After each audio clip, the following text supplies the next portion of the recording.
નમસ્કાર વિદ્યાર્થી મિત્રો. સ્વાગત છે આપ સર્વ વિદ્યાર્થી મિત્રોનું તમારી પોતાની YouTube ચેનલ ઓશન કોચિંગ ક્લાસીસમાં.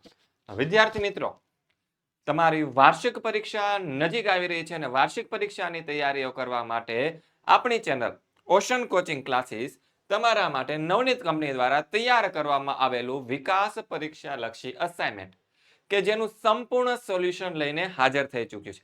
હું નિકુંજ બાથાણી આપ સર્વને ધોરણ 9 સામાજિક વિજ્ઞાન વિષયનું જે અસાઇનમેન્ટ છે તેની અંદર આજનો આ જે વિડીયો છે તેમાં સેક્શન બી નું સંપૂર્ણ સોલ્યુશન કરાવવાનો છું. સોલ્યુશન કરીએ તેના પહેલા એક મહત્વની વાત તમારા માટે એ છે કે વાર્ષિક પરીક્ષા 2025 માટે ખાસ વિકાસ પરીક્ષા લક્ષી અસાઇનમેન્ટ છે ધોરણ 9 નું. તેને તમે 190 રૂપિયાની અંદર મગાવી શકો છો. કેટલામાં મગાવી શકો છો? 190 રૂપિયાની અંદર મંગાવી શકો છો. તો આ તકનો ચોક્કસથી લાભ લઈ લેજો. તો શરૂઆત કરી આજના આપણા વિડીયોની કે આપણને સૂચના આપી છે 13 પ્રશ્નમાંથી કોઈ પણ 9 પ્રશ્ન છે તે આપણે માગ્યા મુજબ ઉત્તર લખવાના છે. ઓકે, તો એમાં આપણને પહેલો સવાલ પૂછેલો છે કે બક્સરનું યુદ્ધ ક્યારે, કોની કોની વચ્ચે થયું હતું અને તેનું શું પરિણામ આવ્યું? તો કે બક્સરનું યુદ્ધ છે એ 1764 કોની કોની વચ્ચે થયું હતું? બંગાળના પૂર્વ નવાબ મીર કાસિમ, મુગલ શહેનશાહ શાહ આલમ તથા અવધના નવાબ છે એ ત્રણેયની સંયુક્ત લશ્કર અને અંગ્રેજો વચ્ચે થયું હતું. તેમાં બક્સરના યુદ્ધમાં અંગ્રેજોની જીત થઈ હતી. કોની જીત થઈ હતી? અંગ્રેજોની. મીર કાસિમ નાસી ગયો. મુગલ શહેનશાહ શાહ આલમને અંગ્રેજોને બંગાળ, બિહાર અને ઓડિશાના પ્રાંતોમાંથી જમીન વસૂલવાની દેવાની સત્તા આપી દીધી. એટલો જવાબ આવશે. ત્યારબાદ આગળનો પ્રશ્ન ચેપ્ટર નંબર 1 માંથી કે સંકલ્પના સ્પષ્ટ કરો. પહેલું છે દ્વિમુખી શાસન પદ્ધતિ અને બીજું છે ખાલસા નીતિ. તો એમાં જો એક દ્વિમુખી શાસન પદ્ધતિઓ કોને કહેવાય? તો કે કોઈ પણ પ્રદેશનું શાસન હોય ને તે બે જુદી જુદી શાસન પદ્ધતિઓથી ચાલતું હોય ને તેને દ્વિમુખી શાસન પદ્ધતિઓ કહેવામાં આવે છે. અને ખાલસા નીતિની વાત કરીએ તો કે ખાલસા નીતિ એટલે કે રાજાની સત્તાનો અંત લાવી તેના રાજ્યને સીધું જ અંગ્રેજી શાસન હેઠળ મૂકવું. ખાલસા નીતિ એ ગવર્નર જનરલ ડેલહાઉસીએ અપનાવેલી સામ્રાજ્યવાદી નીતિ હતી. ત્યારબાદ ત્રીજો સવાલ છે કારણ આપો. ડેલહાઉસી સામ્રાજ્યવાદી સાથે સાથે સુધારાવાદી પણ હતો. તો જવાબ આવશે ડેલહાઉસીના સમયમાં ભારતમાં પ્રથમ રેલવે છે મુંબઈથી થાણા વચ્ચે ઈસવીસન 1953 ની અંદર શરૂ થઈ હતી. તેથી ભારત અને ઇંગ્લેન્ડ વચ્ચે તાર વ્યવહાર શરૂ થયું હતું. જાહેર બાંધકામ ખાતાની સ્થાપના ડેલહાઉસીના સમયની અંદર થઈ હતી. અંગ્રેજ કેળવણીની વ્યવસ્થા, આ બધી વસ્તુ, પછી વિધવા પુનર્વિવાહ અને બાળ લગ્ન પ્રતિબંધક ધારાઓ છે એ ડેલહાઉસીના સમયની અંદર પસાર થયા હતા. એના ઉપરથી આપણે કહી શકીએ કે ડેલહાઉસી સામ્રાજ્યવાદી સાથે સાથે સુધારાવાદી પણ હતો. ત્યારબાદ ચોથો સવાલ કે વેલેસ્લીની સહાયકારી યોજનાની મુખ્ય શરતો કઈ કઈ હતી? તો જવાબ આવશે ભારતમાં અંગ્રેજ કંપનીને સર્વોપરી બનાવવા અને અંગ્રેજ કંપનીની પ્રતિષ્ઠા પુનઃસ્થાપિત કરવા માટે ગવર્નર જનરલ વેલેસ્લીએ સહાયકારી યોજના હતી તે અમલમાં મૂકી હતી. આ યોજના સ્વીકારનાર રાજાને અંગ્રેજ સરકારનું તાલીમ પામેલું અંગ્રેજ સૈન્ય આપશે જે આંતરિક અને બાહ્ય આક્રમણથી રાજ્યનું રક્ષણ કરશે. જો શરતો અહીંયા આપણને આપેલી છે તો શું આવશે? પહેલી શરત તો કે પહેલી શરત છે કે જે લોકો છે સહાયકારી યોજનાઓ જે સ્વીકારશે, જે રાજાઓ સહાયકારી યોજનાઓ સ્વીકારશે તેને અંગ્રેજ સરકારનું શું છે? તાલીમ પામેલું સૈન્ય મળશે, પણ એ છે રાજ્યની આંતરિક અને બાહ્ય સુરક્ષા છે, બાહ્ય આક્રમણ જે છે બીજા રાજાઓનું આક્રમણ થાય તેનાથી રાજ્યનું રક્ષણ કરશે. હવે જો અંગ્રેજો છે એ લોકોને રાજ્યને શું આપે છે? સેના આપે છે. તો એના બદલામાં અંગ્રેજો રાજા પાસેથી શું લેવાનું છે?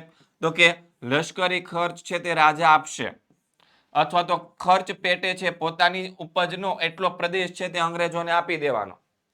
પછી ત્રીજું શું છે? તો કે રાજા હોય તે અંગ્રેજ સરકારની મંજૂરી વિના બીજા કોઈ રાજ્ય સાથે યુદ્ધ કે સંધિ ન કરી શકે. પછી ચોથું શું છે? તેણે સહાયકારી યોજનાના અમલ માટે રાજ્ય દરબારમાં એક અંગ્રેજી પ્રતિનિધિ રાખવો પડશે અને અંગ્રેજો સિવાય જો બીજા કોઈ પરદેશીઓને નોકરીમાં રાખી શકાશે નહીં. પાંચમો સવાલ કે યુરોપિયન પ્રજાને ભારત આવવાનો નવો જળમાર્ગ શોધવાની જરૂરિયાત શા માટે ઊભી થઈ? તો જવાબ આવશે પ્રાચીન કાળથી પશ્ચિમના દેશો અને ભારત વચ્ચે મોટા પાયા પર વેપાર ધંધો ચાલતો હતો. એ સમયે યુરોપના બજારોમાં ભારતના મરી મસાલા, સુતરાઉ કાપડ, તેજાના, મલમલ, રેશમી કાપડ, ગળી તેમજ અન્ય કિંમતી ચીજવસ્તુ હતી. તેની ભારે માંગ યુરોપના દેશોની અંદર હતી. પશ્ચિમ અને પૂર્વના દેશો વચ્ચેનો વેપાર છે ઈરાનના અખાત અને રાતા સમુદ્રના જળ માર્ગે થઈને મધ્ય એશિયાના જમીન માર્ગે છે તે ચાલતો હતો. અને આ માર્ગમાં તુર્કમસ્તાનમાં આવેલું કોન્સ્ટાન્ટિનોપલ છે એ વેપારનું મુખ્ય મથક હતું. પણ ઈસવીસન 1453 ની અંદર તુર્ક મુસ્લિમોએ કોન્સ્ટાન્ટિનોપલ જીતી લીધું. પરિણામે યુરોપના દેશ અને ભારત વચ્ચેનો જે વેપારનો માર્ગ હતો તે બંધ થઈ ગયો અને યુરોપની પ્રજાને ભારતના મરી મસાલા વગર ચાલે તેમ હતું નહીં. તેથી તેને ભારત આવવાનો નવો જળમાર્ગ શોધવાની જરૂર પડી. હવે ચેપ્ટર નંબર 4 માંથી 2 માર્ક્સના પ્રશ્ન જોઈએ કે બંગાળના ભાગલા ક્યારે અને કોણે પાડ્યા? તો કે વિશાળ બંગાળ પ્રાંતમાં છે વહીવટી કાર્યક્ષમતા લાવવાના બહાના હેઠળ છે ઈસવીસન 1905 માં તે સમયના વાઇસરોય કર્જને બંગાળના 2 ભાગ પાડ્યા, પૂર્વ બંગાળ અને પશ્ચિમ બંગાળ. આની પાછળ કરજનનો ઈરાદો શું હતો? તો કે ભારતની અંદર સૌથી વધારે જાગૃત પ્રજા જે બંગાળની પ્રજા હતી તેને હિન્દુ અને મુસ્લિમ પ્રજાની કોમી એકતા તોડવાનો હતો. ત્યારબાદ બીજો સવાલ કે ભાઈ ગુજરાતમાં થયેલી ઉગ્ર ક્રાંતિકારી ચળવળો જણાવો. તો એમાં જોઈએ ઉગ્ર ક્રાંતિકારી ચળવળો કે અરવિંદ ઘોષ હતા તેણે ગુજરાતમાં સશસ્ત્ર ક્રાંતિની ભૂમિકા તૈયાર કરી. તેણે ભવાની મંદિર નામનું જે પુસ્તક હતું તેમાં ક્રાંતિની યોજના જણાવેલી હતી. પછી 1902 માં બારિન્દ્ર કુમાર ઘોષ ગુજરાત આવ્યા. તેમણે દક્ષિણ ગુજરાતના ક્રાંતિનો પ્રચાર શરૂ કર્યો. અહીં તેમને કોણ કોણ મળ્યા? તો કે છોટુભાઈ પુરાણી મળ્યા, અંબુભાઈ પુરાણી છે, આ બંનેનો તેને સાથ મળ્યો અને નર્મદા નદીના કિનારે તેને છે સાકરિયા સ્વામી પણ મળ્યા.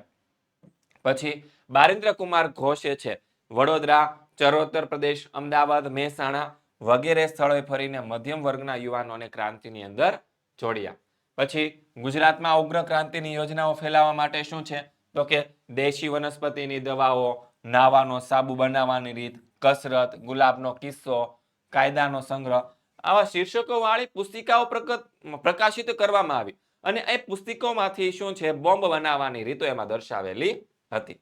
નર્મદા નદીના કિનારે ચાંદોદ કરનાલી પાસે ગંગનનાથ વિદ્યાલયની સ્થાપના કરવામાં આવી અને એ વિદ્યાલયમાં છુપી રીતે છે ક્રાંતિકારી પ્રવૃત્તિઓ ચાલતી હતી અને ગુજરાતના અનેક યુવાનો ક્રાંતિકારી પ્રવૃત્તિઓમાં જોડાયા હતા.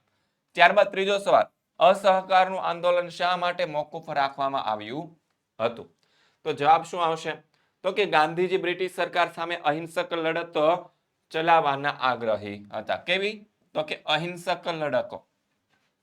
પણ 5 ફેબ્રુઆરી 1922 ના રોજ ઉત્તર પ્રદેશના ગોરખપુર જિલ્લાના ચોરીચોરા નામના ગામની અંદર લોકો હિંસાના માર્ગે વળી ગયા. તેને પોલીસ ચોકીમાં ભરાયેલા 21 પોલીસ કર્મીઓને છે એ જીવતા સળગાવી દીધા. આંદોલનમાં હિંસા થતા ગાંધીજીને ખૂબ જ દુઃખ થયું અને એને અહિંસક લડત માટે લોકો હજુ તૈયાર નથી એવું લાગતા તે ગાંધીજી હતા તેને અસહકારનું આંદોલન છે તેને શું કરી દીધું હતું? મોકૂફ રાખી દીધું હતું. ચોથો સવાલ કે સંકલ્પના સ્પષ્ટ કરો. કાળો કાયદો અને ખિલાફત આંદોલન. તો પેલું જોઈએ કાળો કાયદો કોને કહેવાય? તો કે અંગ્રેજ સરકારે પોતાના વિરોધી ઉપરના દમન ગુજારવા માટે શું છે રોલેક્ટ એક્ટ બનાવ્યો. તેનાથી ભારતીયોનું વ્યક્તિ સ્વાતંત્ર્ય અને વાણી સ્વાતંત્ર્ય છીનવાઈ ગયું અને ગાંધીજી આ જે રોલેક્ટ એક્ટ હતો ને તેને કાળો કાયદો કહ્યો હતો. ત્યારબાદ બીજું શું છે ખિલાફત ચળવળ. તો કે પ્રથમ વિશ્વયુદ્ધ દરમિયાન તુર્કી જર્મનીના પક્ષે જોડાયું. તેથી ઇંગ્લેન્ડના વિજય પછી તેની સાથે જે સંધિ કરવામાં આવી તેની શરતો અત્યંત કડક અને અન્યાય હતી. તુર્કીનો સુલતાન એ વખતે ઇસ્લામ ધર્મનો ખલીફા એટલે કે ધાર્મિક વડો હતો. તેણે સંધિની શરતોનો વિરોધ કર્યો અને સંધિની શરતો હળવી કરવા માટે ભારતમાં જે ચળવળ શરૂ કરવામાં આવી તેને ખિલાફત આંદોલનો કહેવામાં આવે છે. વિદ્યાર્થી મિત્રો, ધોરણ 9 ની તમારી વાર્ષિક પરીક્ષાઓ નજીક આવી રહી છે ત્યારે ધોરણ 9 ની અંદર બધા જ વિષયના રેડી ટુ પ્રિન્ટ પ્રશ્નપત્ર છે એના સોલ્યુશન સાથેની પીડીએફો છે તે ઉપલબ્ધ છે. માત્ર 20 રૂપિયાની અંદર તમને એક પેપર મળી જવાનું છે જેના દ્વારા તમે સારી એવી તમારે પરીક્ષાની પ્રેક્ટિસ કરી શકો છો. ઓકે, ત્યારબાદ આગળ જોઈએ કે બ્રાન્ડિંગ. આપની શાળા, ક્લાસીસ કે સંસ્થાના નામના લોગો સાથે તમે છે તો કોઈ પણ વિદ્યાર્થી મિત્રો તો નહીં પણ શિક્ષક મિત્રો જે હોય અથવા તો કોઈ સંસ્થાના જે માલિક હોય, પ્રિન્સિપલ્સ હોય એ છે તમારી સંસ્થાના નામ સાથેના પેપરો બનાવડાવવા હોય તો એમાં બનાવડાવી આપીએ છીએ અને એના માટે તમારે કોન્ટેક્ટ કરવાનો છે. આપણો આ મોબાઈલ નંબર છે 7046222254, એના પર કોન્ટેક્ટ કરવાનો રહેશે. ત્યારબાદ આગળ જોઈએ પાંચમો સવાલ કે જલિયાવાલા બાગ હત્યાકાંડ વિશે ટૂંકમાં જણાવો. તો જોઈએ બ્રિટિશ સરકારના દમનો તેમજ લોકપ્રિય નેતા ડોક્ટર સત્યપાલ અને ડોક્ટર કિચલુની ધરપકડનો વિરોધ કરવા માટે 13 એપ્રિલ 1919ના રોજ વૈશાખી પૂર્ણિમાના દિવસે છે અમૃતસરના જલિયાવાલા બાગમાં એક જંગી સભા ભરાઈ. બાગને ફરતે લગભગ 1.5 મીટર જેટલી ઊંચી દિવાલ હતી અને બાગની વચ્ચે એક અવાવરો કૂવો હતો. બાગમાં આવવા જવા માટે ફક્ત એક જ સાંકડો રસ્તો હતો. સભા ચાલતી હતી ત્યારે અમૃતસરના પોલીસનો વડો કે જેનું નામ હતું જનરલ ડાયર, તે લશ્કરી ટુકડી લઈને ત્યાં આવી પહોંચ્યો અને તેણે લોકોને વિખેરાઈ જવાની સૂચના આપ્યા વિના સીધો ગોળીબાર શરૂ કરી દીધો હતો. અને લશ્કરે માત્ર 10 મિનિટની અંદર 1500 જેટલા ગોળીબારના રાઉન્ડ છોડતા આશરે 339 લોકો મૃત્યુ પામ્યા, 1200 લોકો ઘવાયા અને કોંગ્રેસે નિમેલી જે તપાસ સમિતિ હતી તેના મતે લગભગ 1000 લોકો છે તે મૃત્યુ પામ્યા હતા. અને આ હત્યાકાંડથી આખા દેશમાં હાહાકાર મચી ગયો અને ગાંધીજી હતા તેની અંગ્રેજો પ્રત્યે રહીશેલી શ્રદ્ધા હતી એ પણ ડગી ગઈ અને આ હત્યાકાંડે આખા દેશમાં રાષ્ટ્રીય એકતા સ્થાપવામાં છે એ મહત્વનો ભાગ ભજવ્યો. આ હત્યાકાંડે અસહકારના ભાવિ આંદોલનની ભૂમિકા પૂરી પાડી હતી. ત્યારબાદ ચેપ્ટર નંબર 5 કે લાલા લજપતરાયનું અવસાન શાથી થયું. તો કે લાહોરની અંદર સાયમન કમિશનના વિરોધમાં નીકળેલા સરઘસની આગેવાની હતી એ લાલા લજપતરાયે લીધી હતી અને એ સમયે અંગ્રેજ અમલદાર જ્હોન સાન્ડર્સના હુકમથી અંગ્રેજ પોલીસે છે લાલા લજપતરાય ઉપર છે લાઠીઓને સખત ફટકા માર્યા અને લાઠીચાર્જની જીવલેણ ઈજાઓના કારણે છે લાલા લજપતરાયનું અવસાન થયું. બીજું છે આઝાદ હિન્દ ફૌજના સૂત્ર જણાવો. ભાઈ શું હતા? તો કે ચલો દિલ્હી, તું મુझे खून दो मैं तुम्हें आजादी दूंगा, જય હિન્દ, આઝાદ હિન્દ, આ બધા આઝાદ હિન્દ ફૌજના સૂત્ર હતા. ત્રીજો સવાલ નીચેના પારિભાષિક શબ્દોની સંકલ્પના સ્પષ્ટ કરો. પેલું છે દાંડીકૂચ અને બીજું છે સવિનય કાનૂન ભંગ. તો કે સવિનય કાનૂન ભંગના આંદોલનના એક ભાગરૂપે મીઠાના કાયદાનો ભંગ કરવા માટે ગાંધીજીએ 12 માર્ચ 1930ના રોજ અમદાવાદના સાબરમતી હરિજન આશ્રમથી લઈને નવસારી જિલ્લાના દાંડી બંદરના કિનારા સુધી પદયાત્રા યોજી હતી જે દાંડીકૂચના નામે પ્રસિદ્ધ છે. બીજું સવિનય કાનૂન ભંગ. તો કે સવિનય કાનૂન ભંગ એટલે કે સરકારના અન્યાયી કાયદાનો શાંત, અહિંસક અને વિનય સાથે છડેચોક ભંગ કરવો તે. ચોથો સવાલ શું કે તો કે કારણ આપો. ઈસવીસન 1929માં લાહોરમાં રાવી નદીના કિનારે ભરાયેલા કોંગ્રેસ અધિવેશનનું ઘણું ઐતિહાસિક મહત્વ છે. તો કે 31 ડિસેમ્બર 1929માં જવાહરલાલ નહેરુના પ્રમુખ પદે લાહોરની અંદર રાવી નદીના કિનારે કોંગ્રેસના અધિવેશનમાં પૂર્ણ સ્વરાજનો ઠરાવ પસાર કરવામાં આવ્યો. 26 જાન્યુઆરી 1930ના દિવસે બધા કાર્યકરોએ પૂર્ણ સ્વરાજ મેળવવાની પ્રતિજ્ઞા લઈ પ્રથમ વખત સ્વતંત્ર દિવસની ઉજવણી કરવામાં આવી. એ પછી દર વર્ષે આપણે 26 જાન્યુઆરીના દિવસને પ્રજાસત્તાક દિન તરીકે આપણે ઉજવીએ છીએ અને આ અધિવેશનમાં ઠરાવવામાં આવ્યું. આ 1929માં લાહોરમાં રાવી નદીના કિનારે ભરાયેલા કોંગ્રેસ અધિવેશનમાં સ્વતંત્રતાની લડતોનો નવો વળાંક આવ્યો. તેથી તેનું ઘણું ઐતિહાસિક મહત્વ છે. પાંચમો સવાલ કે નહેરુ અહેવાલમાં કઈ કઈ બાબતોનો સમાવેશ કરવામાં આવ્યો હતો. તો ભાઈ સાંસ્થાનિક સ્વરાજ્ય, સ્વતંત્ર ન્યાયતંત્ર, મૂળભૂત અધિકારો, પુખ્ત વય મતાધિકાર, આ બધી બાબતોનો સમાવેશ કરવામાં આવ્યો હતો. પછી ચેપ્ટર નંબર 6 માંથી ઠંડો યુદ્ધ અને એટલે શું તેનો અંત કઈ રીતે આવ્યો.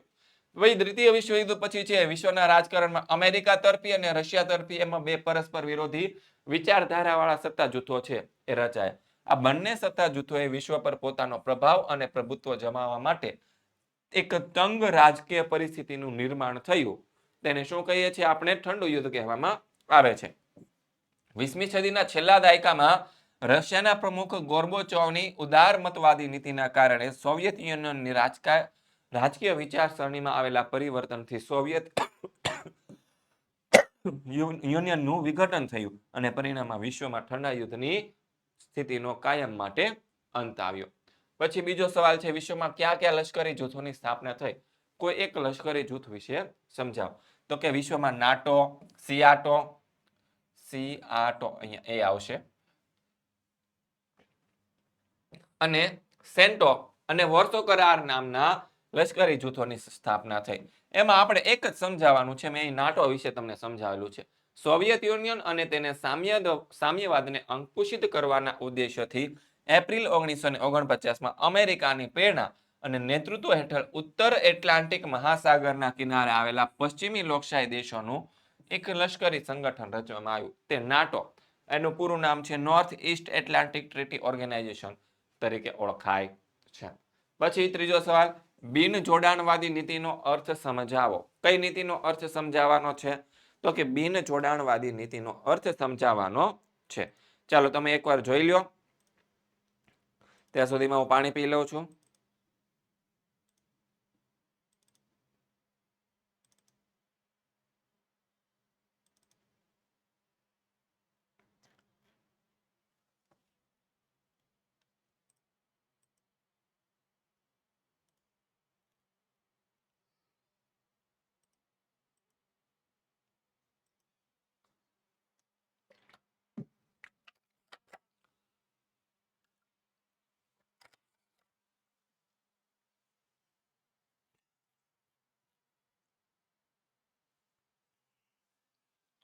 ઓકે, તો દ્વિતીય વિશ્વયુદ્ધ પછી જગતમાં અમેરિકા તરફી લોકશાહી દેશોનું સત્તા જૂથ અને સોવિયત યુનિયન તરફથી સામ્યવાદી સત્તા જૂથ, લશ્કરી જૂથ, એમ બે પરસ્પર વિરોધી મહાસત્તાઓને લશ્કરી જૂથો હતા તે અસ્તિત્વમાં આવ્યા. એશિયા અને આફ્રિકાના નવા સ્વતંત્ર થયેલા દેશોએ પોતાની સ્વતંત્રતા તેમજ અન્ય રાષ્ટ્રીય હિતોની સુરક્ષા માટે આમાંના કોઈ પણ સત્તા જૂથ કે લશ્કરી જૂથમાં ન જોડાવાને બદલે એ જૂથોથી સમાન અંતર રાખીને તટસ્થ રહેવાનો નિર્ણય કર્યો. આમ અલિપ્ત રહેલા દેશો જે હતા તેને જગતના કોઈ પણ સત્તા જૂથ કે લશ્કરી જૂથમાં ન જોડાવાની જે નીતિ હતી તેને બિન જોડાણવાદી નીતિ કહેવામાં આવે છે. ચોથો સવાલ, ક્યુબાની કટોકટી વિશે માહિતી આપો. ઈસવીસન 1961-62 દરમિયાન અમેરિકાએ તેના દક્ષિણ પશ્ચિમે આવેલા સામ્યવાદી દેશ ક્યુબાની છે તેને નાકાબંધી તેને જાહેર કરી. શું જાહેર કરી? નાકાબંધી જાહેર કરી. અમેરિકાના સંભવિત લશ્કરી આક્રમણ સામે ક્યુબાની સલામતી માટે સોવિયત યુનિયને પરમાણુ શસ્ત્રોથી સજ્જ મિસાઇલ ભરેલા વહાણો હતા તે કેરેબિયન સમુદ્ર તરફ રવાના કર્યા. વિશ્વની બંને મહાસત્તાઓ એકબીજા પર પરમાણુ શસ્ત્રોનો ઉપયોગ કરવાની ધમકી આપી. આમ વિશ્વમાં પરમાણુ યુદ્ધની પરિસ્થિતિ ઊભી થઈ. અંતે અમેરિકા અને સોવિયત યુનિયનના જે વડાઓ હતા તેને સૌપ્રથમ વખત હોટલાઇન ઉપર વાતચીત શરૂ કરી. પરિણામે સોવિયત યુનિયનના વહાણો પાછા વાળી લીધા અને અમેરિકા જે હતું તેને પોતાની જે ક્યુબા પર તાકેલી જે મિસાઇલો હતી તેને ઉતારી લીધી અને પરિણામે બંને દેશો વચ્ચે છે યુદ્ધની ઘટના ટળી ગઈ. આ ઘટનાને ક્યુબાની કટોકટી તરીકે ઓળખવામાં આવે છે. અને ક્યુબાની કટોકટીની આ જે ઘટના હતી એ વેળા બંને મહાસત્તાઓએ સદભાવપૂર્ણ સંદેશાની સૌપ્રથમ વખત આપલે શરૂ કરી અને બંને મહાસત્તા વચ્ચે ગેરસમજ દૂર થવાનો માર્ગ છે તે મોકળો બન્યો અને ક્યુબાની કટોકટીને ઠંડા યુદ્ધના અંતના આરંભ તરીકે ગણવામાં આવે છે. પછી આગળનો સવાલ છે સોવિયત યુનિયનનું વિઘટન વિશે સમજાવો. ભાઈ 20મી સદીના છેલ્લા દાયકા દરમિયાન ઉદારમતવાદી વલણ ધરાવતા મિખાઇલ ગોર્બેચોવ છે એ સોવિયત યુનિયનના પ્રમુખ બન્યા. તેમની એ નીતિને કારણે સોવિયત યુનિયન છે તેની વિચારસરણીમાં પરિવર્તન આવ્યું. તેથી સોવિયત યુનિયન છે રશિયાનું વિભાજન થયું. સોવિયત યુનિયનનું શાંતિપૂર્ણ વિઘટન એ વિશ્વ રાજકારણની એક અદ્વિતીય અને ચકવર્તી ઘટના કહેવાય છે. 11 માર્ચ 1985માં મિખાઇલ ગોર્બેચોવ છે તે સામ્યવાદી પક્ષના નવા મહામંત્રી તરીકે સ્થાપિત થયા. તેમના કાર્યકાળ દરમિયાન રશિયાએ વિજ્ઞાન અને ટેકનોલોજી ક્ષેત્રે છે નોંધપાત્ર પ્રગતિઓ કરી. તેથી તે અમેરિકા જેવી મહાસત્તા સામે શક્તિશાળી સત્તા ધરાવતું બન્યું. મિખાઇલ ગોર્બેચોવની ગ્લાસુનોસ્ત એટલે કે ખુલ્લાપણું અને પેરેસ્ટ્રોઇકા એટલે કે આર્થિક અને સામાજિક સુધારણાની નીતિને કારણે સોવિયત સમાજવાદી પ્રજાસત્તાક સંઘમાં સભ્ય રાજ્ય હતા તે સ્વતંત્ર અને સાર્વભૌમ રાજ્યનો દરજ્જો મેળવવા તત્પર બન્યા અને આ રાજ્યો એક પછી એક સ્વતંત્ર બન્યાની ઘોષણા કરવા લાગ્યા. ધીમે ધીમે સોવિયત યુનિયનના વહીવટી તંત્ર પર સામ્યવાદી પક્ષ અમલદારશાહી, લાલ સેનાની પકડ ઢીલી પડવા લાગી અને 1990માં સોવિયત યુનિયનના વિભાજનથી પ્રક્રિયા શરૂ થઈ. ડિસેમ્બર 1991માં દેશના કુલ 15 રાજ્યમાંથી 14 રાજ્યો સ્વતંત્ર થયા અને સોવિયત યુનિયનના આ વિઘટનની જે પ્રક્રિયા છે પૂરી થઈ અને 15મું રાજ્ય છે સૌથી મોટું રાજ્ય છે તેને રશિયન ફેડરેશનના નામે ઓળખવામાં આવે છે. ચેપ્ટર નંબર 7માં પહેલો સવાલ કે હૈદરાબાદમાં શા માટે પોલીસ પગલું ભરવામાં આવ્યું હતું? તો ભાઈ સરદાર પટેલે નિઝામને સમજાવ્યા, તેની સાથે વાટાઘાટો શરૂ કરી. તેમણે નિઝામ વતી વાટાઘાટો કરનાર અધિકારીઓને સ્પષ્ટ જણાવી દીધું કે હૈદરાબાદના લોકો ભારતીય સંઘ સાથે જોડાવાની છે એ તીવ્ર ઈચ્છા ધરાવે છે, તેથી તેની ઈચ્છા મુજબ હૈદરાબાદનું ભારતીય સંઘ સાથે જોડાણ કરવું એ સૌના હિતમાં છે. એ સમયે નિઝામના અધિકારીઓએ એમને સૈન્ય લોકો પર ત્રાસ ગુજારવાનું શરૂ કર્યું અને લોકોને અસહ્ય પરિસ્થિતિમાંથી બચાવવા માટે ભારત સરકારે હૈદરાબાદ સામે છે પોલીસ પગલું ભરવું પડ્યું. બીજો સવાલ છે ઓપરેશન વિજય એટલે શું, તે શા માટે કરવામાં આવ્યું? તો કે ઓપરેશન વિજય એટલે કે ભારત સરકારે ગોવાને પોર્ટુગીઝ સરકારના અંકુશમાંથી મુક્ત કરવા માટે શરૂ કરેલું એક લશ્કરી અભિયાન હતું. 1950માં ભારત સાર્વભૌમ પ્રજાસત્તાક રાષ્ટ્ર બન્યું. એ સમયે ગોવા, દીવ, દમણ પોર્ટુગીઝોના સંસ્થાનો હતા. એ સંસ્થાનો ભારતને સુપ્રત કરવા ભારત સરકારે છે એ સમજાવટો કર્યા, વાટાઘાટો દ્વારા છે તે બહુ પ્રયત્ન કર્યા, પરંતુ તેનું કોઈ પરિણામ ન આવ્યું. પરિણામે ગોવાને ભારતમાં જોડી દેવા માટે લોકોએ ઉગ્ર આંદોલન શરૂ કર્યું. 18 જૂન 1954ના રોજ લોકોએ મોટા પાયા પર સત્યાગ્રહો કર્યા. 15 ઓગસ્ટ 1955ના રોજ હજારો લોકોએ ગોવા મુક્તિ આંદોલન કર્યું. ગોવા અને દીવ દમણ પ્રવેશવાનો પ્રયત્ન કર્યો, પણ પોર્ટુગીઝ સત્તાવાળાઓ સાથે અથડામણમાં અસંખ્ય સત્યાગ્રહીઓ હતા તે શહીદ થયા અને પોર્ટુગીઝ સત્તાવાળાઓએ આ અત્યાચારો વધી ગયા અને ગોવામાં સ્ફોટક પરિસ્થિતિ સર્જાઈ. વાટાઘાટો, સમજાવટ અને સત્યાગ્રહ જેવા શાંત પ્રયાસોને સફળતા નહીં મળે એમ લાગવાથી ભારત સરકારને ગોવાને મુક્ત કરવા જનરલ ચૌધરીની આગેવાની હેઠળ ઓપરેશન વિજય છે તે કરવું પડ્યું. પછી ત્રીજો સવાલ છે આઝાદી પછી ભારત સમક્ષ કયા બે મુખ્ય તાત્કાલિક પ્રશ્ન ઊભા થયા? તો પેલું તો શું છે તો કે રાજ્ય બંધારણ ઘડવાનું અને બ્રિટિશ પ્રાંત અને નાના મોટા જે 562 દેશી રાજ્યો હતા, રિયાસતો હતા, તેનું એકીકરણ કરી અને તેને ભારતીય સંઘ સાથે જોડી દઈને એક અખંડ અને સ્વતંત્ર ભારત દેશની રચના કરવાની. ચોથો સવાલ પારિભાષિક શબ્દો સમજાવો.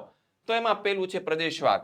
તો ચોક્કસ પ્રાદેશિક વિસ્તારમાં કાયમી વસવાટ કરીને રહેતી પ્રજાઓ છે એ પોતાના વિસ્તારની ભૂમિ માટે એક પ્રકારની ભાવાત્મક લાગણી જન્મે છે તેને પ્રદેશવાદ કહે છે. અને પ્રદેશ ભાવના ઉદ્ભવ અને વિકાસ માટે મુખ્યત્વે ભાષા, જાતિ, ધર્મ આ 3 પરિબળો છે એ જવાબદાર હોઈ શકે છે. ત્યારબાદ હરિયાળી ક્રાંતિ કોને કહેવાય? તો કે ભારતમાં કૃષિ ક્ષેત્રે આવેલા ટેકનિકલ અને સંસ્થાગત સુધારાઓના પરિણામે દેશ અન્ન ઉત્પાદનમાં સ્વાવલંબી બન્યો છે અને કૃષિ ઉત્પાદન ઘણું બધું વધ્યું છે. આ ઘટનાને હરિયાળી ક્રાંતિ કહી શકાય છે. ત્યારબાદ પાંચમું જોઈએ કારણ આપો. હૈદરાબાદના નિઝામને સ્વતંત્ર રહેવાનું પસંદ કર્યું. તો કે ભારત આઝાદ થયું એ પહેલા હૈદરાબાદના નિઝામ ભારતીય સંઘથી સ્વતંત્ર રહેવાનું જાહેર કર્યું હતું. જોડાણ વિશે નિઝામે પોતાનું મંતવ્ય સ્પષ્ટ કરતા જણાવ્યું જો ભારતના ભાગલા પડશે તો ભૌગોલિક કારણસર તે પાકિસ્તાનમાં અને વૈચારિક કારણોસર તે ભારતમાં જોડાઈ શકે તેમ નથી. ઓકે, આગળ જોઈએ વિદ્યાર્થી મિત્રો. ચેપ્ટર નંબર 8ના પ્રશ્નો આપણે એક જ વિડીયોની અંદર બધું લઈ લેવાનું છે. પહેલા 2 અલગ ભાગ પાડ્યા હતા, પરંતુ આપણે એવું કરવું નથી. એક જ વિડીયોની અંદર આખા સેક્શન બી નું સોલ્યુશન આપણે લઈ લેવાનું થાય છે. ભારતના બંધારણમાં સુધારો કરવાની શી જોગવાઈઓ છે? તો જવાબ છે કે 3 કલમોની જોગવાઈઓ કરવામાં આવી છે. પેલું શું છે? પેલું કારણ તો કે સંસદમાં હાજર રહેલા સભ્યો છે અડધા કરતા વધારે તેમજ મતદાનમાં ભાગ લેતા સભ્યોની સાદી બહુમતીથી બંધારણમાં સુધારો કરી શકાય. શું છે? સાદી બહુમતીથી સુધારો થઈ શકે. બીજું શું છે? કેટલીક બાબતોમાં સંસદના બંને ગૃહોની કુલ સભ્ય સંખ્યાની બહુમતી તેમજ હાજર રહેલા અને મતદાનમાં ભાગ લેતા સભ્યોની બહુમતી જરૂરી છે. અને ત્રીજું શું છે? કેટલીક બાબતોમાં સંસદના બંને ગૃહોની કુલ સભ્ય સંખ્યાની બહુમતી તેમજ હાજર રહેલા અને મતદાનમાં ભાગ લેતા સભ્યોની બહુમતીની આવશ્યકતા ઉપરાંત 50% કરતા વધારે રાજ્યોની વિધાનસભાઓની મંજૂરી પણ જરૂરી છે. આ ઉપરાંત છે કેન્દ્ર અને રાજ્યના આંતરિક સંબંધોમાં કે ઉચ્ચ ન્યાયતંત્રના માળખામાં સુધારો કરવા માટે દેશના બધા રાજ્ય પૈકી ઓછામાં ઓછા 50% રાજ્યો છે તે સંમતિ આપે તે જરૂરી છે. બીજું કારણ આપો. આમુખે હોકાયંત્રની ગરજ સારે છે.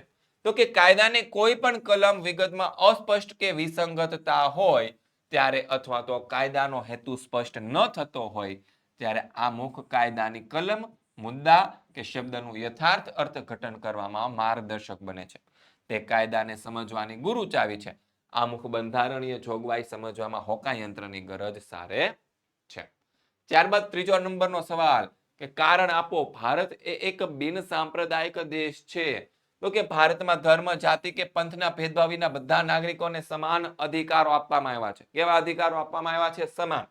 ભારતના બધા નાગરિકોને ધાર્મિક સ્વતંત્રતાનો મૂળભૂત હક આપવામાં આવ્યો છે. ભારત સરકાર કોઈ પંથ કે ધર્મને વરેલી નથી.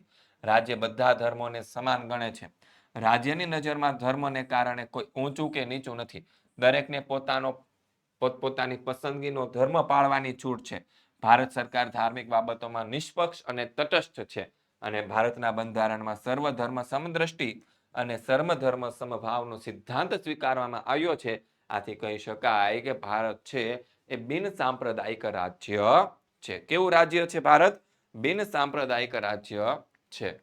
પછી આગળ જોઈએ ચોથો સવાલ, સામાજિક અને આર્થિક અસમાનતા વિના રાજકીય સમાનતા અધૂરી છે. આ વિધાન સમજાવો. તો જવાબ આપણો બનશે કે બંધારણના આમુખમાં સામાજિક અને આર્થિક સમાનતા તેમજ સામાજિક ન્યાય પર આધારિત સમાજવાદી રચના, સમાજ રચનાના ધ્યેયો સ્વીકારવામાં આવ્યું છે. ભારત સરકારે આ ધ્યેયને હાંસલ કરવા માટે સામાજિક કલ્યાણ સાધવાનો છે એ પ્રયાસ કર્યો છે.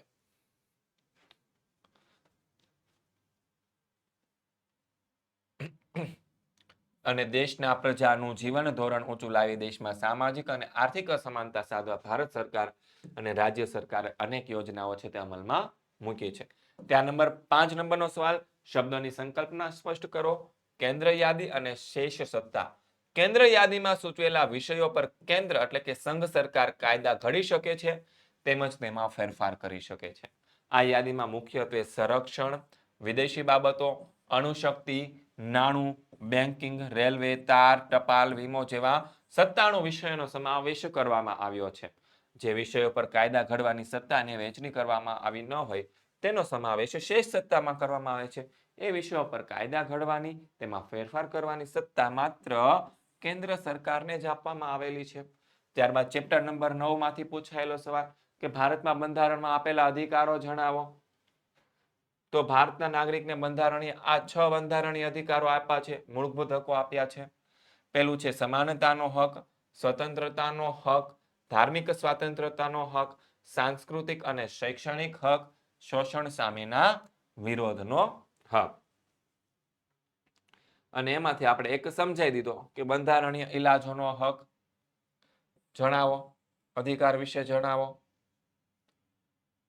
તો જોઈએ 1978માં ભારત સરકારે બંધારણમાં સુધારો કરીને નાગરિકના મિલકત ધરાવવાના હકને મૂળભૂત અધિકારોમાંથી નાબૂદ કર્યો અને મિલકત અધિકારે માત્ર કાનૂની અધિકાર તરીકે સ્થાપિત કરવામાં આવ્યો છે. બીજો સવાલ, કારણ આપો. બંધારણીય ઇલાજોનો હક બંધારણના આત્મા સમાન છે.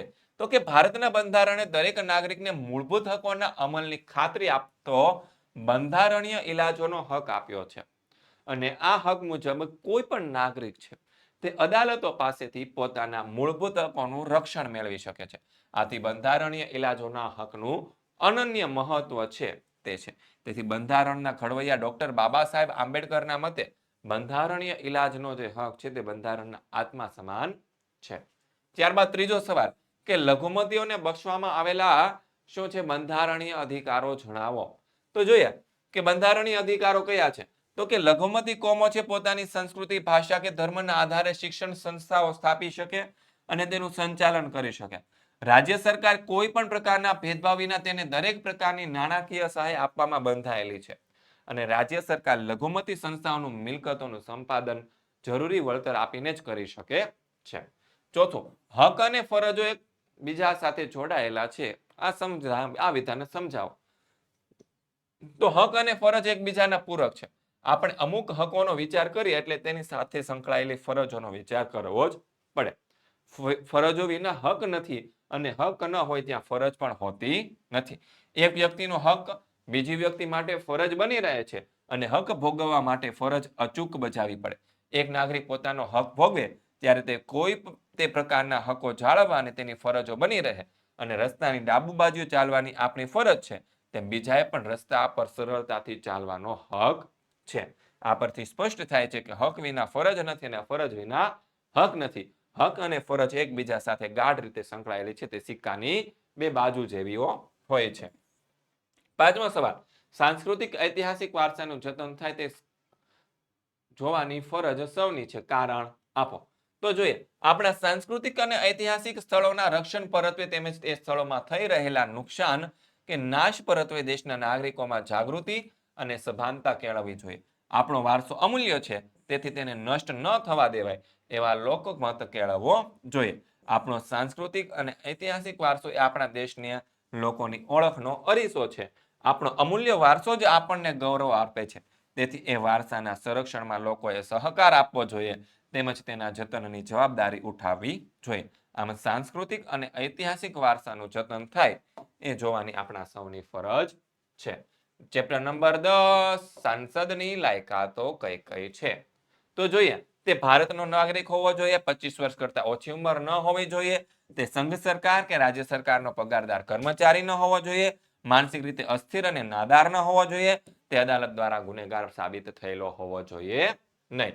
બીજું છે મહાભિયોગની કાર્યવાહી શું છે? તો કે સંસદના બંને ગૃહો છે તે રાષ્ટ્રપ્રમુખ વિરુદ્ધ છે બંધારણ ભંગનું તહોદનામું પસાર કરે તો જ રાષ્ટ્રપ્રમુખને તેના હોદ્દા ઉપરથી આપણે પદભ્રષ્ટ કરી શકીએ છીએ. અને એ માટે છે સંસદના કોઈ પણ ગૃહે છે 2/3 બહુમતીથી છે રાષ્ટ્રપ્રમુખ સામે લેખિત તહોદનામું છે તે પસાર કરવાનું હોય છે અને બીજા ગૃહે છે તે તહોદનામા ઉપર અદાલતી તપાસ કરવાની હોય છે. જો બીજું ગૃહ પણ 2/3 બહુમતીથી રાષ્ટ્રપ્રમુખ પરનો આરોપ પુરાવર થયેલો જાહેર કરે તો રાષ્ટ્રપ્રમુખને તેના હોદ્દા ઉપરથી દૂર કરી શકાય છે. આ પ્રકારની કાર્યવાહીને મહાભિયોગ કહેવામાં આવે છે. ત્રીજું છે કારણ આપો. ભારતમાં સંસદ સર્વોપરી નથી પરંતુ બંધારણ સર્વોપરી છે. તો ભારતની જે સંસદ છે ને તે બંધારણમાં દર્શાવેલી મર્યાદામાં રહીને પોતાની સત્તાઓ ભોગવવાની હોય છે. સંસદે ઘડેલા કોઈ પણ કાયદામાં બંધારણીય જોગવાઈનો ભંગ થતો હોય કે તે બંધારણ સાથે સુસંગત ન હોય તો તેને આપણે અદાલતની અંદર પડકારી શકતા નથી. તેને અદાલતની અંદર પડકારી શકાય છે. અદાલતને ખાતરી થાય કે સંસદે ઘડેલો કાયદો બંધારણીય જોગવાઈનો ભંગ કરે છે તો તેને તે ગેરબંધારણીય ઠેરવીને તેને રદબતાલ કરી શકે છે. આમ ભારતમાં બંધારણ સર્વોપરી છે, સંસદ સર્વોપરી નથી. ઓકે, ચોથો સવાલ, કારણ આપો. સ્થાનિક સ્વરાજની સંસ્થાઓ લોકશાહીની તાલીમ શાળાઓ કહેવાય છે. તો કે સ્થાનિક સ્વરાજની સંસ્થાઓની રચના અને વહીવટ છે એ લોકશાહી પદ્ધતિથી ચાલે છે. આથી આ સંસ્થાઓ દ્વારા લોકોને લોકશાસનના પ્રત્યક્ષ પાઠ શીખવા મળે છે. આ સંસ્થાઓ દ્વારા લોકમતનું મહત્વ સમજાય છે. તેને યોગ્ય પ્રતિનિધિઓ પસંદ કરવાની અને કાર્યદક્ષ પ્રતિનિધિઓ તરીકે શું છે કાર્ય કરવાની તાલીમ મળે છે. આ તાલીમ અને અનુભવ તેમને ધારાસભાના કે કારોબારીના સભ્ય તરીકેની ફરજો બજાવવા માટે ઉપયોગી બને છે અને સ્થાનિક સ્તરે નાગરિકો પોતાના રોજબરોજના પ્રશ્નો નિરાકરણમાં ઉત્સાહપૂર્વક ભાગ લે છે અને સ્થાનિક કાર્યકર્તા તેમના રાજ્ય કે રાષ્ટ્રના પ્રશ્નો વિશે પોતાના મંતવ્યો બાંધવાની છે એ સૂઝ વિકસે છે. અને સ્થાનિક સ્વરાજની સંસ્થાઓ દ્વારા નાગરિકોને ઘર આંગણે લોકશાહીની પ્રણાલિકાઓ તેની કાર્ય પદ્ધતિનો અનુભવ મળે છે. તેથી સ્થાનિક સ્વરાજની સંસ્થાઓ લોકશાહીની શું ગણાય છે? તાલીમ શાળાઓ ગણાય છે. સ્થાનિક સ્વરાજની સંસ્થાઓના નીચલા સ્તરે છે એ વહીવટી કાયદાની અસ્પષ્ટતા કે વિસંગતતાને કારણે સર્જાતી સમસ્યાઓ કે પ્રશ્નને ઉપલી કક્ષાએ હલ કરવા પૂરતી કાળજી, ચકાસણી અને સુધારણાનો અવકાશ રહે છે. તેથી સ્થાનિક સ્વરાજની સંસ્થાનો વહીવટ સુધારણાની પ્રયોગશાળાઓ પણ સર્જે છે. પાંચમો સવાલ છે, કારણ આપો. લોકસભા દેશની ચાવીરૂપ પ્રજાકીય સંસ્થા છે. તો લોકસભા પ્રજા દ્વારા સીધે ચૂંટાયેલા પ્રતિનિધિઓનું બનેલું સંસદનું નીચલું ગૃહ છે. સંઘ સરકાર છે પોતાના બધા જ કાર્ય માટે લોકસભાને જ જવાબદાર ગણે છે. લોકસભામાં પ્રજાના પ્રશ્નોને વાચા આપવામાં આવે છે અને લોકસભામાં પ્રજાના વિચારો, ઈચ્છાઓ, માંગણીઓ, આકાંક્ષાઓનો પડઘો પડે છે અને એ પ્રમાણે કાયદા ઘડવામાં આવે છે અને લોકસભાના સભ્યોના લોકોની ઈચ્છાને વધારે સારી રીતે સમજી શકે છે. તેઓ પ્રજાના પ્રશ્નો અને સમસ્યાનો ઉકેલે છે. આથી કહી શકાય કે લોકસભા એ દેશની પ્રજાકીય ચાવીરૂપ છે. છઠ્ઠો સવાલ કે કારણ આપો. સક્ષમ અને બાહોશમદી અધિકારીઓ સરકારની કરોડરજ્જુ સમાન છે. તો તમને જવાબ આપણને અહીંયા આપેલો છે. પછી આગળ જોઈએ ચેપ્ટર નંબર 11 માંથી આપણને પ્રશ્ન પૂછાયેલો છે. કે સર્વોચ્ચ અદાલતના ન્યાયાધીશોની લાયકાતો અને નિમણૂકની લાયકાતો જણાવો. તો જોઈએ, પેલું તો શું છે, તે ભારતનો નાગરિક હોવો જોઈએ. જ્યારે પણ લાયકાત પૂછાય ને આખી ચોપડીમાંથી એક વસ્તુ આખું બંધ કરીને લખી દેવાની, ભારતનો નાગરિક હોવો જોઈએ. પછી સર્વોચ્ચ અદાલત પૂછી છે એટલે 65 વર્ષથી વધારે ન હોવી જોઈએ ઉંમર. તેને કોઈ પણ રાજ્યની વડી અદાલતમાં ન્યાયાધીશ તરીકે ઓછામાં ઓછા 5 વર્ષ સળંગ સેવા આપેલી હોવી જોઈએ, અથવા તો કોઈ પણ રાજ્યની જે વડી અદાલતો હોય તેમાં 10 વર્ષ તરીકે વકીલાત તરીકેનો અનુભવ હોવો જોઈએ. રાષ્ટ્રપ્રમુખના મત મુજબ તે પ્રસિદ્ધ ધારાશાસ્ત્રી પણ હોવો જોઈએ. બીજો સવાલ છે, ફોજદારી દાવા અંગેની અપીલમાં સર્વોચ્ચ અદાલતની સત્તાઓ જણાવો. તો શું છે, ફોજદારી દાવા ચુકાદામાં રાજ્યની વડી અદાલતે આરોપીને ફાંસીની સજા ફરમાવી હોય અને અપીલ કે પુનર્વિચાર માટે પ્રમાણપત્ર આપ્યું હોય તો એ ચુકાદા વિરુદ્ધ છે આપણે સર્વોચ્ચ અદાલતની અંદર અપીલ કરી શકાય છે. કોઈ પણ રાજ્યની વડી અદાલતમાં ચાલતા મુકદ્દમાને છે સર્વોચ્ચ અદાલત પોતાની અદાલતની અંદર ટ્રાન્સફર કરી શકે છે. ત્રીજો સવાલ છે, ન્યાયતંત્ર છે લોકશાહીની આધારશિલા છે.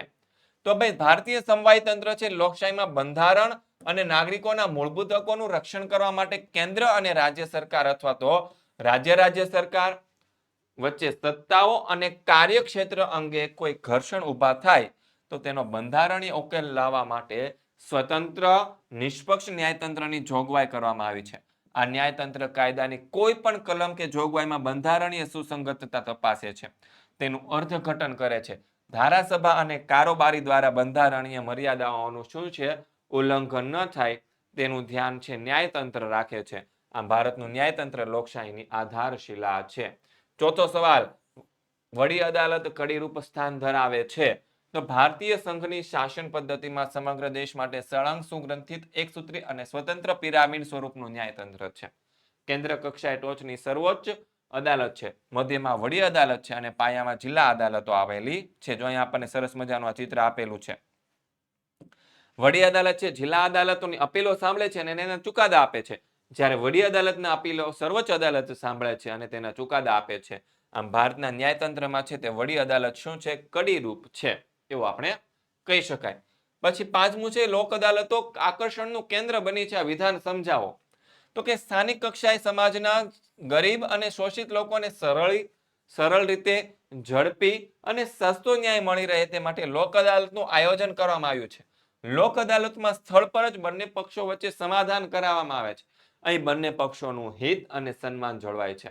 બંને પક્ષોમાંથી કોઈની જીત કે કોઈની હાર હોતી નથી અને વર્ષોથી વિલંબ પડેલા કેસોની અંદર ઝડપી બિનખર્ચાળ નિકાલ આવે છે. વળી લોક અદાલતના ચુકાદાઓને કાનૂની પીઠબળ પૂરું પાડવામાં આવ્યું છે.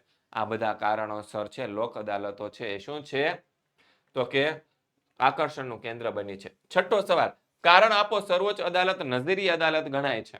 તો કે સર્વોચ્ચ અદાલતના ચુકાદાઓ અને નિર્ણયો કાયમી દસ્તાવેજો ગણાય છે. એ ચુકાદાઓ અને નિર્ણયો દેશના તમામ નાગરિકો અને દેશની બધી અદાલતો માટે બંધન કરતા હોય છે. તેમજ તેને નમૂના રૂપ ગણી બીજી અદાલતો છે તેના આધારે ચુકાદાઓ આપે છે અને સર્વોચ્ચ અદાલતના ચુકાદાઓ અને નિર્ણયોનો ભંગ કરનારને તે સર્વોચ્ચ અદાલતનો તિરસ્કાર માટે શિક્ષા કરી શકે અને સર્વોચ્ચ અદાલત દરેક પ્રકારના મુકદ્દમા આપેલી ચુકાદાની નોંધ રાખે, તેને ગેઝેટમાં પ્રકાશિત કરે છે. આથી કહી શકાય કે સર્વોચ્ચ અદાલત છે તે શું છે, નજીરી અદાલત ગણાય છે. ચેપ્ટર નંબર 13, ભારત સંસ્કૃતિનું સમન્વય તીર્થ બન્યું છે. આ વિધાન સમજાવો. તો જવાબ આવશે બધા ધર્મ, જાતિ, પ્રજા પ્રત્યે સમભાવ એ ભારતીય સંસ્કૃતિનું આગવું લક્ષણ છે.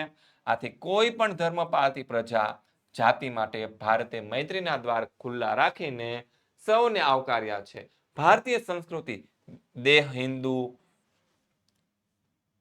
સંસ્કૃતિનો દેહ હિન્દુ, જૈન, બૌદ્ધ, શીખ, મુસ્લિમ, પારસી, ખ્રિસ્તી વગેરે પ્રજાની સંસ્કૃતિઓના સુભગ સમન્વયથી ઘડાયો છે અને ભારતીય સંસ્કૃતિની અંદર સમન્વયકારી ભાવના રહેલી છે. તેથી ભારતીય સંસ્કૃતિમાં જગતની ભિન્ન ભિન્ન પ્રજાના સાંસ્કૃતિક તત્વોનું સંયોજન જોવા મળે છે. પરિણામે છે ભારતીય સંસ્કૃતિ સમન્વયનું તીર્થ બન્યો છે. બીજું, ભારતનો આંતરરાષ્ટ્રીય વેપાર કેમ સરળ બન્યો છે? તો કે જગતનો બહુ મોટો ભાગ આંતરરાષ્ટ્રીય વેપાર છે તે સમુદ્ર માર્ગે થાય છે. એટલે જે દેશોને સમુદ્ર કિનારાનો લાભ મળ્યો છે તે આંતરરાષ્ટ્રીય વેપાર સરળતાથી વિકસાવી શકે છે.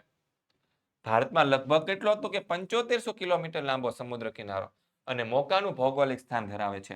તેના સમુદ્ર માર્ગોના નજીક પશ્ચિમ એશિયા, દક્ષિણ એશિયા, પશ્ચિમ પૂર્વ એશિયા, ઓસ્ટ્રેલિયા અને પૂર્વ આફ્રિકા તરફ જાય છે. આ ઉપરાંત તેના લાંબા સમુદ્ર માર્ગો સુએઝ નહેરમાં થઈને યુરોપ, ઉત્તર આફ્રિકા, ઉત્તર America, Cape of Good Hope થઈને પશ્ચિમ આફ્રિકા તથા દક્ષિણ અમેરિકા અને ઇન્ડોનેશિયા, મલક્કાની સામુદ્રધુનીમાં થઈને પેસિફિક મહાસાગર પસાર કરીને કેનેડા અને યુએસ પહોંચી શકાય છે. આમ સમુદ્ર માર્ગોનો બહોળો લાભ મળવાથી ભારતનો આંતરરાષ્ટ્રીય વેપાર છે એ સરળ બન્યો છે. ત્રીજું છે ભારત વૈવિધ્યસભર ભૂપૃષ્ઠ સાથે ધરાવે છે. તો કે ભાઈ એનું પાછળનું કારણ છે એક તો નિક્ષેપિત અને રૂપાંતરિત ખડકોથી બનેલી ઊંચી વિશાળ પર્વતમાળાઓ આવેલી છે. તેમાં ઊંચા પર્વત શિખરો છે. પછી શું છે તો કે ઉચ્ચ પ્રદેશો, સાંકડી અને ઊંડી ખીણો, ઘાટ, આવી બધી વસ્તુ આવેલું છે. પછી ઉત્તરનું મેદાન સિંધુ, ગંગા અને બ્રહ્મપુત્ર જેવા મોટા નદીઓના કાપની માટીથી બનેલું છે. તેની દક્ષિણે આવેલો ભારતનો બાકીનો ભાગ ભારતીય દ્વીપકલ્પીય કહેવાય અને દક્ષિણનો દ્વીપકલ્પીય ઉચ્ચ પ્રદેશ અગ્નિકૃત અને રૂપાંતરિત ખડકનો બનેલો છે અને દેશની પ્રાચીનતમ ભૂભાગ છે. તેમાં પ્રાચીન પર્વત શ્રેણીઓની અવશિષ્ટ ભાગો અને કપાયેલા ઉચ્ચ પ્રદેશો છે. ભારત પૂર્વ અને પશ્ચિમ કિનારે તટીય મેદાનો ધરાવે છે. ઉપર દર્શાવેલા ભૂ સ્વરૂપોના વૈવિધ્યના આધારે કહી શકાય ભારત વૈવિધ્યપૂર્ણ ભૂપૃષ્ઠ ધરાવે છે. દ્વીપકલ્પ અને અપસારી પ્લેટ. તો એમાં પેલું આપણે જોઈએ દ્વીપકલ્પ. આ શું છે આપણું દ્વીપકલ્પની વ્યાખ્યા છે. ઓકે, જેની ત્રણેય બાજુએ સમુદ્ર કે પાણીનો વિશાળ જથ્થો હોય એવો ભૂખંડ કે દ્વીપકલ્પ કહેવાય. દાખલા તરીકે દક્ષિણ ભારતનો દ્વીપકલ્પ અને સૌરાષ્ટ્રનો દ્વીપકલ્પ અને મલાયાનો દ્વીપકલ્પ. અને બીજું શું કીધું છે અપસારી પ્લેટ. કેટલીક જગ્યા મૃદાવરણીય પ્લેટો છે એકબીજાથી અલગ અથવા તો દૂર થઈ રહી છે. આવી પ્લેટને અપસારી પ્લેટ કહેવાય. અને અપસરણની પ્રક્રિયાથી ભૂપૃષ્ઠ સ્તર છે તે ભંગ થાય એટલે બે જમીન ભાગ જોડાયેલા હોય તે કેવા થઈ જાય છે અલગ અલગ થઈ જાય છે.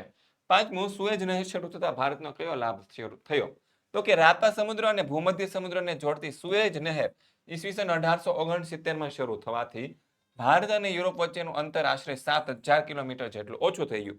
જેથી જળમાર્ગે યુરોપ, યુએસએ અને કેનેડા સાથે વેપાર કરવા સમયની ઘણી બચત થઈ અને આ દેશો સાથે વિદેશ વ્યાપારમાં ખૂબ જ લાભ પ્રાપ્ત થયો છે. મૃદાવરણીય પ્લેટો કેટલી છે અને કઈ કઈ તે જણાવો તો કે 7 પ્લેટો છે. પેસિફિક પ્લેટ, ઉત્તર અમેરિકન પ્લેટ, દક્ષિણ American plate, Eurasian plate, African plate, intro Australian plate અને એન્ટાર્કટિકન પ્લેટ. 1, 2, 3, 4, 5, 6 અને 7. ઓકે, પછી ચેપ્ટર નંબર 14નો પ્રશ્ન કે રૂપાંતરિત ખડકોની રચના સ્પષ્ટ કરો. તો કે પૃથ્વીની ભૂસંચલન ક્રિયાને કારણે આગ્નેય પ્રસ્તર ખડકોના કણ રચના, સ્તર રચના, બંધારણ, રંગ વગેરે મૂળભૂત ગુણધર્મો રૂપાંતર પામીને જે ખડકોનું નિર્માણ થાય છે તેને રૂપાંતરિત ખડકો કહેવાય. અને આ ખડકોની રચનામાં ગરમી, દબાણ આ બે પરિબળો છે મુખ્ય ભાગ ભજવે છે. રૂપાંતરિત ખડકોમાંથી આરસ પહાણ, ક્વાર્ટઝાઇટ, ગ્રેફાઇટ, સ્લેટ, હીરા આવા બધા ખનિજો આપણને મળી રહેતા હોય છે. પછી ધાતુમય ખનિજ અને અધાતુમય ખનિજમાં આપણે વર્ગીકરણ કરવાનું છે. એમાં આવશે મેગ્નેશિયમ, લોખંડ, સોનું, મેંગેનીઝ અને ચાંદી આ બધા ધાતુમય ખનિજ છે. અને અધાતુમય ખનિજની અંદર આવશે ચૂનાના પથ્થર, ગંધક અને અબરખ. ત્યારબાદ જોઈએ ત્રીજો સવાલ, સંકલ્પના સમજાવો બાંગર અને ખડક. તો કે તરાઈની દક્ષિણે નદીઓના જૂના કાપનો થર બાંગર જમીન કહેવાય છે.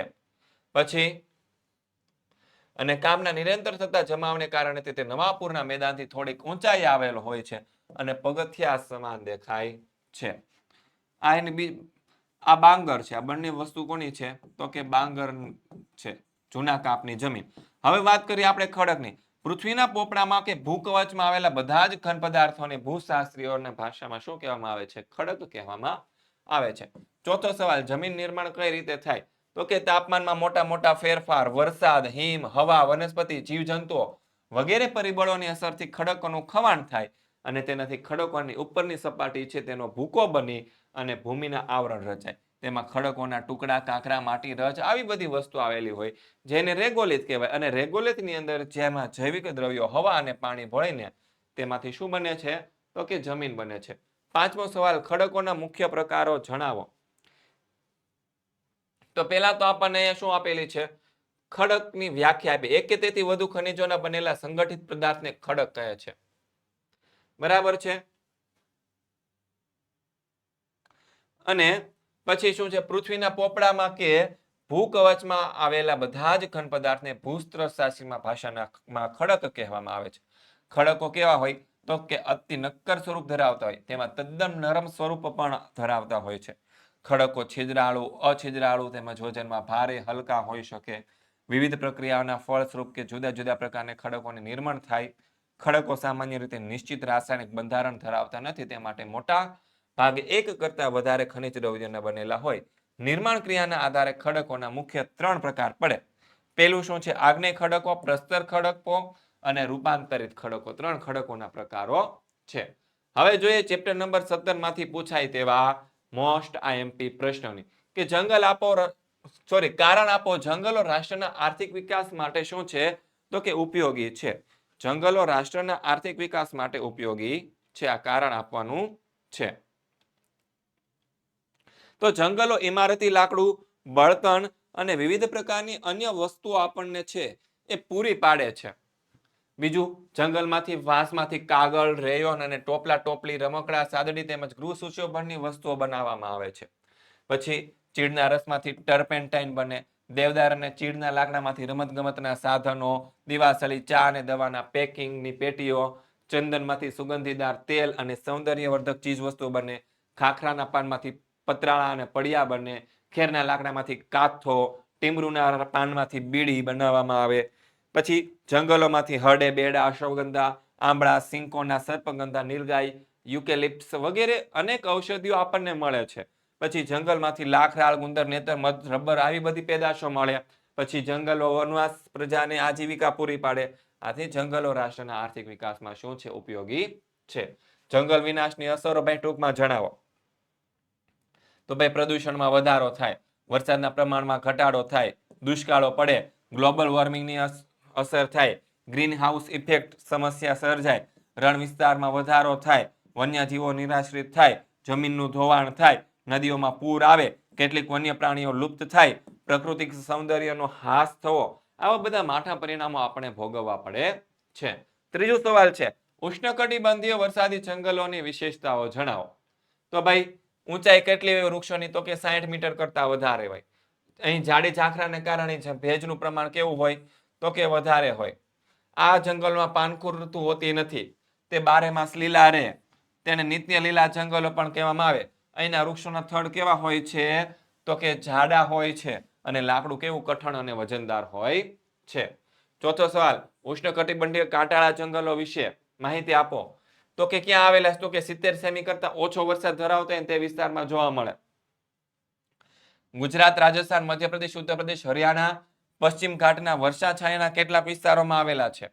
હવે વૃક્ષો જોઈએ કયા કયા હોય તો કે ખજૂર, બોરડી, બાવળ, થોર, ખીજડો અહીંના મુખ્ય વૃક્ષો છે. વિશેષતાઓની વાત કરીએ તો કે આ વનસ્પતિના મૂળ કેવા હોય, લાંબા, ઊંડા અને પાણી મેળવવા માટે વર્તુળાકારની ત્રિજ્યાઓની જેમ ચારે બાજુ ફેલાયેલા હોય. તેના પાન કેવા હોય, નાના હોય અને લાંબી સૂકી ઋતુમાં બાષ્પ નિકાસની ક્રિયા મંદ થાય. અહીંના જંગલોમાં વૃક્ષોમાં છૂટા છવાયા આવેલા હોય છે. ત્યારબાદ પાંચમો સવાલ, સંકલ્પમાં એમાં પેલું છે ખરાવ. ખરાવ એ ઉષ્ણકટિબંધીય જંગલનો એક પ્રકાર છે અને આ જંગલો પાનખર ઋતુમાં 6 થી 8 અઠવાડિયા દરમિયાન પોતાના બધા જ પાંદડા ખેરવી નાખે છે. તેથી આ જંગલો છે ઉષ્ણકટિબંધીય ખરાવ જંગલો કહેવાય. અને આ જંગલો મોસમ પ્રમાણે પાંદડા ખેરવતા હોવાથી તેને મોસમી જંગલો પણ કહેવાય છે. બીજું છે મેંગ્રોવ તો કે મેંગ્રોવ એટલે કે ભરતીના જંગલો. ભારતમાં દરિયા કિનારે નદીઓના મુખ્ય ત્રિકોણ પ્રદેશમાં મેંગ્રોવ જંગલો આવેલા છે. બંગાળના ખાડીના કિનારાના પ્રદેશમાં તેમજ ગુજરાતના કેટલાક સાગર કાંઠે દલદલીય વિસ્તારમાં આવા નાના પાયા પર મેંગ્રોવ જંગલો આવેલા છે. છેલ્લું આપણું ચેપ્ટર છે ચેપ્ટર નંબર 21. એમાં પહેલો સવાલ કે કારણ આપો, પ્રાકૃતિક ખેતી દ્વારા ગૌવંશનું સંવર્ધન કરી શકાય છે. તો આપણો જવાબ આવશે કે ભારતીય સંસ્કૃતિમાં ગાય પવિત્ર અને માતા ગણાય છે. આપણે ભારતીય સંસ્કૃતિમાં ગાયને પવિત્ર માતા ગણીએ છીએ. હિન્દુ ધર્મની માન્યતા છે કે ગાયના શરીરમાં શું છે 33 કરોડ દેવતાઓ વસે છે. દેશી ગાયો છે પ્રાકૃતિક ખેતીનો મુખ્ય આધારસ્તંભ છે. દેશી ગાયના 1 ગ્રામ ગોબરમાં ખૂબ જ મોટી સંખ્યામાં ઉપભોગી સૂક્ષ્મ જીવાણુઓ હોય અને એ જીવાણુઓ ખેતીમાં છે ખૂબ જ ઉપયોગી છે. તદુપરાંત ગાયના મૂત્ર, દૂધ અને ઘીમાં પણ ઘણા ઔષધીય ગુણો રહેલા છે. સામાન્યતઃ લોકો ગાયના વૈજ્ઞાનિક મહત્વ વિશે પૂરતી માહિતી કે સમજણ કેળવતા નથી. પ્રાકૃતિક ખેતી કરવાથી ગાયોને સાચા અર્થમાં માતાનો દરજ્જો મળશે અને તેમજ ખેડૂતો સંસ્કૃતિથી બનશે. આમ પ્રાકૃતિક ખેતી કરવાથી ગાયનું મહત્વ છે અને ગાયની જરૂરિયાત વધતા ગમ વર્ષનું સંવર્ધન થશે. બીજો સવાલ છે, ખેતી ખર્ચ વધવા પાછળના કોઈ પણ મુખ્ય 2 કારણો જણાવો. તો જોઈએ, ભાઈ પાકનું ઉત્પાદન મેળવવા માટે ખેતરમાં જરૂરિયાત કરતા વધારે પ્રમાણમાં શું નાખવામાં આવે? રાસાયણિક ખાતરો અને જંતુનાશક દવાનો ઉપયોગ કરવામાં આવે. વર્ષો વર્ષ ખેતીનો ખર્ચ શેથી શું થાય? વધતો જાય.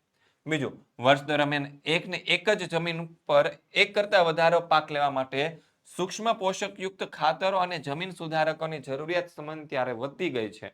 પરિણામે ખેતીનો ખર્ચ વધતો ગયો છે. અને રાસાયણિક ખેતીના કારણે શું થાય છે? જમીન સખત થઈ જાય અને વિવિધ પાકો લેવા માટે યાંત્રિક ખેતી ખર્ચમાં વધારો થાય. ત્રીજો સવાલ, હરિયાળી ક્રાંતિ એટલે શું? તો કે હાઇબ્રિડ બિયારણો છે, રાસાયણિક ખાતર, જંતુનાશક દવાઓ, બીજ વિતરણ, સિંચાઈ, કૃષિ વૈજ્ઞાનિક પદ્ધતિઓ, ખેડૂતોનો પ્રચંડ પુરુષાર્થ, આ બધા પરિબળથી કૃષિ ક્ષેત્રે છે અનાજ ઉત્પાદનમાં થયેલો જે અસાધારણ વધારો છે એને હરિયાળી ક્રાંતિ કહેવામાં આવે છે. તો કે ભારતીય સંસ્કૃતિને શા માટે ઋષિ અને કૃષિની સંસ્કૃતિ કહેવામાં આવે છે? તો કે પ્રારંભિક જીવનમાં માનવી છે ખોરાકની શોધમાં જંગલમાં ભટકતું જીવન જીવતો હતો. સમય જતા માનવી નદી કિનારે ઝૂંપડી બાંધીને રહેવા લાગ્યો અને ખેતીના વિવિધ પાકો ઉગાડતો થયો. એ અરસામાં ઋષિઓની સંપર્કમાં આવ્યો અને ઋષિઓની પરિશ્રમ અને માર્ગદર્શનથી તે સમૂહમાં જીવન જીવવા લાગ્યો. સામૂહિક જીવનમાંથી માનવીના જીવનમાં કુટુંબ વ્યવસ્થા અને સમાજ વ્યવસ્થાની રચના થઈ અને આ સંસ્થાઓનો વિકાસ થતા માનવી છે એ જીવનમાં માનવ સભ્યતા અને માનવ સંસ્કૃતિના અસ્તિત્વમાં આવી અને માનવીની કૃષિ પ્રધાન જીવન જીવવા લાગ્યો. આ માનવ સંસ્કૃતિના વિકાસમાં ઋષિઓનો અમૂલ્ય ફાળો રહ્યો છે. આથી ભારતીય સંસ્કૃતિને ઋષિ અને કૃષિની સંસ્કૃતિ કહેવામાં આવે છે. પછી પ્રાકૃતિક ખેતી કરવાથી પાણીની બચત થાય છે, સમજાવો.